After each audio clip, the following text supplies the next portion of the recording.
no one wants to debate me. Yeah, but you have a $50,000 price tag on you and anybody to debate you. So yeah, you did that knowing no one was gonna take that offer. And honestly, on this one, you just got caught with your pants down, bro. All right, guys, welcome back. So this one, Joe Rogan finally addresses the situation with Wes and Billy Carson as he has Wes on the show, and that's literally how they start the show. That's the number one question on exactly what happened that night. So let's go ahead and do our reaction video on that. And listen, Joe, please take your copyrights off my videos. I'm just doing a reaction to your videos. That's it. I'm not stealing your content, bro. I'm not. You the man, and I love you for that. But man, come on, work with people here, man. All right, let's go. Very nice to meet you. Joe, pleasure.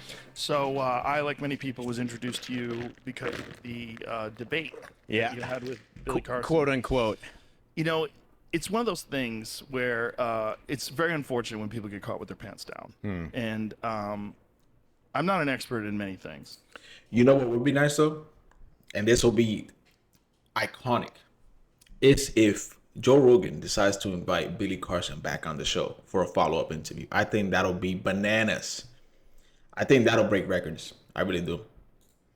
But the things that I am an expert on, you could wake me up at 4 o'clock in the morning and ask me about those things. And I go, oh yeah, no. Yeah. This is what it is. Yeah. I know, you know, like martial arts or comedy. I could give you an expert version of reality. It seems like he does not have that, and he is a wonderful talker, and it's a lot of fun. I like watching his videos. I love all that ancient history stuff, and even the most ridiculous tinfoil hat aspects of ancient. It's fun. It's entertainment. But I know that there's a different, like Andrew Schultz and I had a discussion about this. Like he said when he had Billy on the podcast, he said, we're not going to fucking research anything. We're not going to search anything. We're not going to do anything. We'll just let him talk because it's fun. Yeah. Andrew's awesome. But when he was on with you, it was quite apparent that you are an actual expert in the Bible and in many religious texts, and that he didn't necessarily have the facts straight. So Yeah. what was the fallout of all of that? Well, it's interesting you say the expert thing, because I literally was asked to do it 24 hours beforehand. So I had like the least amount of preparation going into it. And I was okay with that because I'd listened to Billy Carson. Well, and I'd listened to the stuff he'd said. So I knew enough about the ways that he'd articulated things about the ancient Near East and the Bible and Christianity to know. He basically said, listen, guy, I don't need much time to debate you. I already know you're full of crap. So I'm going to call you out on all your stuff. So I don't need more than 24-hour notice, which in a formal debate, people usually, take months to prepare. Enough that his level is pretty surface, but the fallout was that not only did he not want us to release the conversation, but then he started throwing out cease and desist letters, and then he started. Listen, and I said this from the beginning. If Billy Carson would have had this interview, and after the interview did not do what he did with the cease and desist, and trying to get Mark not to release the interview and making a big deal out of the outcome, we probably wouldn't have known about this interview. Wes would have probably not been in the spotlight that he is now. But thank God he is. And thank God to Billy for that. Started, trying to sue people. So, I mean, I was never worried because I'm a Canadian, and anybody who's tried to sue internationally knows that. Good luck. Yeah, right. Yeah. As far as I understand it, he would have had to file a claim in a Canadian court that would have been reviewed to have legal precedence. That he'd have to prove that he could win. What was his argument? Apart from the fact that he was embarrassed that he lost. Basically. Well, yeah, that's not really an argument. The cease and desist letter. Yeah, the cease and desist letter said, I don't want you to use my name or my face in anything going forward, and anything you've used up until this point, you need to remove. And I was given 24 hours notice to do this. But if you're a public figure, he's clearly a public figure. Is that even Can you actually No. say no? No, you can't do it. So what was the? Does he have a lawyer that wrote the cease and desist? Is he a Yeah. lawyer? No. So he actually, it's interesting because Mark Menard, who was the guy who hosted this interaction, he sent Mark a handwritten one. And then he eventually gave Mark an official one from his lawyer. So I actually was sent one by his lawyer, which I, screenshotted, posted publicly online and said, I'm going to ignore this. But he'd sent Mark, who was the podcast host, as far as I'm aware, numerous cease and desists, and Anton, who was the media manager. He'd sent a number of cease and desists. Unfortunate. I mean, this guy went above and beyond, to pretty much not let this thing go out. And what he did was just basically expose himself. So we thank you, Billy, for that. We really do. It is unfortunate.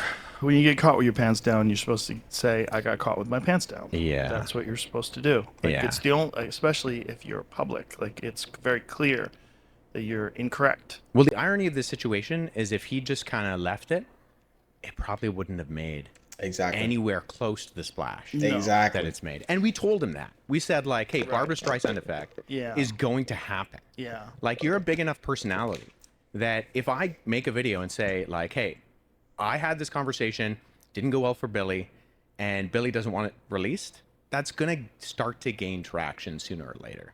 Yeah. It took the internet by storm. The problem is to really delve into these subjects. It takes a tremendous amount of research, years and years and years of research. You really have to know what you're talking about. And again, you can have commentary, but to call yourself an expert, I guess that's where the gray line is when you're calling yourself an expert, you need to know what you're talking about. And if you get called out and you're incorrect, people are going to know about it. Whereas you do commentaries, yeah, it's good to have an opinion every now and then. And you can study certain things, but you're not calling yourself an expert. You're not giving yourself that level of authority. But when you do and you're wrong, man, everybody knows it. Most of us don't. Well, and especially with languages. Yes. Like, we didn't get into it. I hoped to have, in our initial conversation, kind of press him a little bit more on the more overt things he'd said about, like, Greek and Hebrew and Sumerian. Because I've studied a number of ancient languages. And when you study the languages, you realize the complexities of these things. And so when someone hasn't and they're making statements that are obviously indicative of someone who hasn't studied them, it's super apparent. Right. And so I think it's one thing to be making claims about, say, like Christian history or the Bible, but when you start to get into like linguistics and philology, it gets messy. And if you don't know what you're talking about, it gets really apparent really fast. So the gentleman who brought the two of you together, what was his goal? Like, what was he trying to do, and how did he approach you? Yeah, so he's friends, or I should say was friends. He Definitely was friends with Billy. They live in the same neighborhood. Oh, boy. So it's actually become really, it's become pretty rough for him. So he released a video yesterday, which I think people should go and check out, where he kind of gives his perspective. He's been friends with Billy for years. He was at Billy's wedding. Oof. Billy had 15 people at his wedding. Oof. Mark was one of them. And they live in this community in Florida. Their sons are friends. Their wives would hang out. Oof. And Mark told me, he's like, I've been hearing Billy say, he wants to debate. Nobody will debate him for years. And so as far as I think Mark was concerned, he was giving Billy the opportunity that Billy had told a lot of people he wanted. Right. But this is the thing, and I've said this from the very beginning. Billy had he had an obstacle in place. He basically said, no one wants to debate me. Yeah, but you have a $50,000 price tag on anybody to debate you. So yeah, you did that knowing no one was gonna take that offer. And honestly, on this one, you just got caught with your pants down, bro. You got caught with your pants down. Wes agreed to interview, debate you, whatever you want to call it, but basically have a conversation with you to call out your BS. And I'm glad it happened. I'm excited. Right. And so he, this was set up in that Mark and Billy have been talking.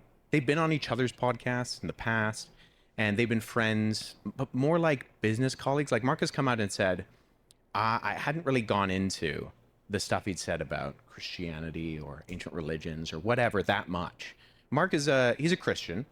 He has like a public profession of faith, and him and Billy had talked about the fact that they wanted to talk about like faith stuff and some of their differences, and that that Mark was kind of prepping for this, and his media manager Anton had sent him some of my stuff and said like, Wes has done some stuff on some things that Billy has talked about, and maybe you should look up some of this stuff, read into it. And Mark, very last minute, was like, well, I feel inadequate. Do you think I could just ask Wes?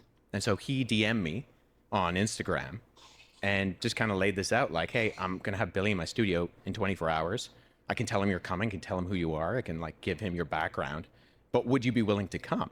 And so that's what I did. And so that's how it got set up. So, correct me if I'm wrong, but was Billy aware that this was going to be a debate, or did he think it was going to be just a discussion? Like, what did he think it was going to be? No, he'd been given all of the prerequisites. Like, he knew we're going to go over some of his stuff that he'd said about Christianity, that I was going to come in, who I was, what my name was, some of my background, and that part of the conversation was going to be me kind of asking him some clarifying questions. I just honestly don't think Billy did his homework. I do believe that he was provided the information, and Billy just kind of swept it under the rug and didn't bother to look into who this guy actually was, and got caught blindsided. And rebutting some of the things that he said. So you didn't watch the 3-hour live stream that he did you? I watched chunks of it. Okay. I watched a little. I'm glad Joe Rogan watched it, because we all watched it. I didn't think Joe Rogan was going to watch it. I didn't think it was going to be honest, I didn't think this was going to make it back to Joe Rogan, but I'm glad that it did. But I'm like, oof. And then I shut it off. Then I watched a little bit more. Oof. Yeah. So unfortunately, Billy there says he had no idea going in. And I mean, as Mark said in his video that he released yesterday, I mean, that's patently false. He knew what it was going to be, who was going to be involved, and even some of the things that we would be talking about. Okay. And he also was claiming that it wasn't a debate, that he had been involved in debates before, and that he would prepare for debates. But even if it wasn't a debate, right? Let's just say that it wasn't classified as a debate, and it was classified as a regular conversation. I'm sorry, but you're going to be asked questions when you're having a regular conversation, and your ability to give that answer day in and day out has to be there. So just because it wasn't a debate and it was a regular conversation, if your answer has been the same that it was 2 months ago, 3 months ago, 2 years ago, they're going to call you out on it. So that's I don't think that's a valid excuse, personally. This is something he didn't prepare.